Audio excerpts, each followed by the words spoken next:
અંકલેશ્વરમાં social media પર viral થવાના ચસ્કામાં ટ્રાફિક નિયમોના ધજાગરા ઉડાડનાર એક વ્યક્તિ સામે પોલીસે લાલાક કરી છે. ચાલો બાઇક પર બે નાના બાળકોને બેસાડીને સ્ટન્ટ રીલ બનાવનાર ઇમરાન મનીહાર નામના યુવક સામે પોલીસે તાત્કાલિક શિક્ષણાત્મક પગલાં ભરી તેની પાસે જાહેરમાં માફી મંગાવી હતી. યુવકે બાળકોના જીવ જોખમમાં મૂકીને બનાવેલી આ રીલ સોશિયલ મીડિયા પર વાયરલ થતાં જ અંકલેશ્વર પોલીસના ધ્યાન પર આવી હતી. પોલીસે વિડીયોના આધારે ઇમરાન મનીહરની શોધ કરી તેની ધરપકડ કરી છે. જાહેર રસ્તા પર અન્ય વાહન ચાલકો અને બાળકોની સુરક્ષા સાથે ખિલવાડ કરવા બદલ પોલીસે તેની પાસે કાયદાનું પાલન કરાવવાની અને ભવિષ્યમાં આવી ભૂલ ન કરવાની લેખિત જાહેર માફી માંગાવી હતી.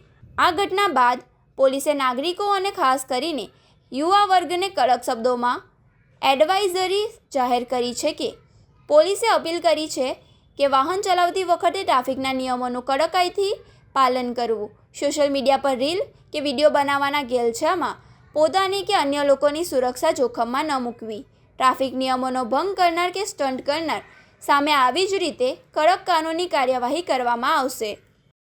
मेरा नाम इमरान मनिहार है और मैं कल अपने आईडी पे एक वीडियो अपलोड किया था जिसमें एक हाथ से बाइक चला रहा हूँ और एक हाथ से वीडियो बना रहा हूँ, जिसमें मेरे भतीजी और भतीजे बाइक पे बैठे हुए हैं.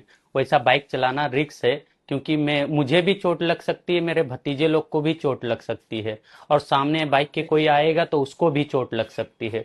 तो ऐसा वीडियो बनाना रिस्क है और मेरी गलती हुई कि ऐसा वीडियो मैं नहीं बनाऊंगा और जो मेरा वीडियो देखते हैं वो भी ऐसा वीडियो ना बनाए क्योंकि ऐसा वीडियो बनाना रिस्क है, जान का खतरा है और ऐसा वीडियो आप कोई भी ना बनाए.